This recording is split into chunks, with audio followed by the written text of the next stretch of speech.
Hi, I'm Randy, and I'm here with Brian from Weber Auto. Good to see you again, sir. Good to see you, Randy. So, Brian, I know that I've told you before about my beloved, it was a 2004 Subaru Forester. I love that car, 200,000 plus miles. I really never wanted to get rid of it, but I will say, turn that key and all of a sudden it's like I might be hearing, woo, wee, wee, bum, bum, bum, bum. Yeah, I never knew what the heck the sounds were. I heard probably every kind of sound you can from a car. And of course that, I never knew for sure what was going on at any given time. It was an old car. So, but maybe you can let the folks know what are some of the, the sounds that they may hear that they may want to, get looked at, of course, but what are some of these sounds? What are they an indication of? Well, yeah, sounds are definitely indicative of a problem, Yeah. right?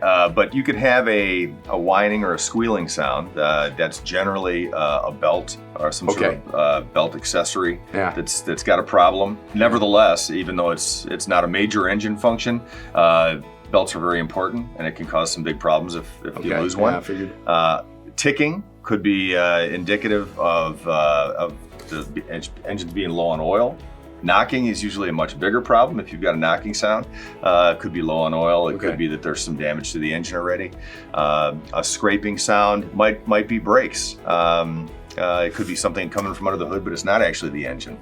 And then you've got the grinding or whirring. Again, that could be a bearing. It could be a belt accessory. It could be a wheel bearing. Okay, that's what I had towards the end of the life of my car. So I was like, that's when I knew it was kind of time to move on. So. But the bottom line is, no matter what the noise is, if you hear some noise that's unusual or doesn't sound like it usually does in normal operation, good time to get it in before it quits on you, because really the longer you wait, the more expensive it gets because the more damage it'll do. Yeah, and if that happens, you'll be making a noise. You'll be like, oh, right. So if you're hearing things, that's not in your head. It's probably coming from your car.